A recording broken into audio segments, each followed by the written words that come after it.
you, Barry, a question, unless you just want to say hello, say how happy you are to be here. We're happy. Animal Kingdom is the first horse to ever win the Kentucky Derby that never raced on dirt before. And obviously there's been a lot of talk about the synthetic surfaces, different surfaces and different horses. Do you think that maybe Animal Kingdom is beginning of a trend, or do you think he's just an aberrational horse that can handle all surfaces well? I think he's just a total freak. You know, we haven't seen one before this. I'm sure we'll see one at some point, but I mean, he's like a gift from heaven, and I'm just happy to be associated with him. We're happy you are. We're happy that you're here. If you had horses in the future, I mean, he might have had a turf pedigree per se, so you ran him in the synthetic. Would you prepare a dirt horse in a similar way, or do you pretty much tailor it to the horse that you have? Yeah, we did. You know, we knew this horse could run. He had trained on dirt as an early 2-year-old, and the guy that broke him gave me some confidence, but until you actually see or view it, you really don't know. And the day that he breezed, when Robbie Alvarado was on a week before, it was an eye-popping thing. So after that, we felt really good. Yeah, I can remember a number of people telling me how well he breezed that day, and I said, he's a turf horse, he'll have no chance against Derby. And of course, he proved myself and a lot of people wrong. A lot of clockers walked out of the track on Derby Day with a lot of money. Yeah, no, that is absolutely true, and I've heard many of those stories. Now, it's a much different race, and I guess this is a better question for John.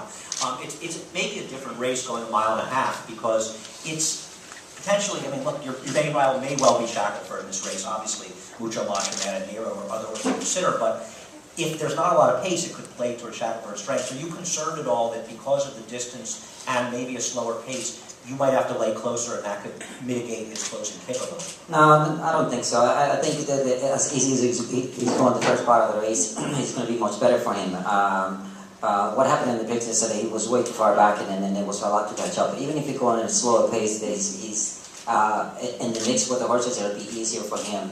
He's just kind of a grinder, he keeps coming, so I think it'll be much better for him.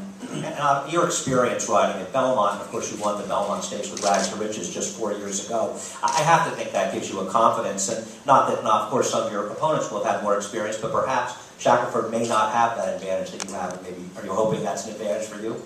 Definitely. I mean, I've been here in New York for 21 years now, so I know the racetrack very well. You know, what is important in here is the horse respond for the things that you want to do, and he's done everything right so far. I think if he goes back to the race that they run in the Derby and Preakness, I think he ran an unbelievable race in the Preakness. Although we didn't get to win the race, he'll be really tough. I mean, I think he's an exceptional horse, and he's done everything very well.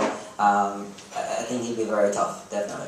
I think it would be fair to argue that he ran really as well in both of the races in very sort of similar efforts. It's just Shackelford stepped forward in the Preakness with his best effort. It's not as though Animal Kingdom didn't run well. Are you at all worried, Barry, about the way the race shapes up?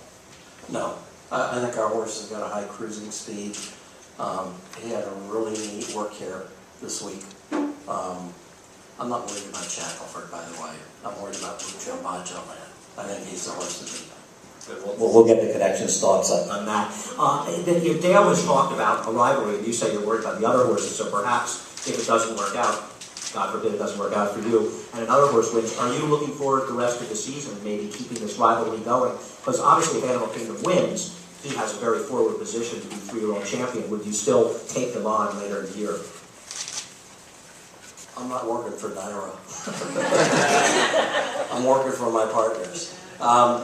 I've got an idea what I want to do with this horse after this. It's, you know, I think we can win the Breeders' Cup Classic. That would be a good race to shoot for. And I have a different way to get there.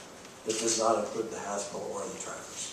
Do you have your partner's phone number so I could call them and tell them that I think you should be running the Travers after this race? Maybe we'll work that out after the show's over.